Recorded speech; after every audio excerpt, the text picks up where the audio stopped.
මිනිස්සු ආදරේ සංගීතය කිව්වෙම ටච් මහල. මුන්ටාස්ගේ සැමියව මරලා ඇයව ලබාගත්ත සහජාන ආදරවන්තයෙක්ද. කසාද 7කටත් පස්සේ 4 වෙනි කසාදය විතරමද ආදරණීය.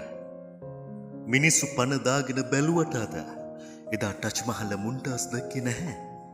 මුන්ටාස්ගේ මරණයේ ශෝකය නිවාලන්න ඇගේ සොහොයුරිය විවාහ කරගත යුතුමද? ආදරේ නම් ආදේශක තියෙයිද?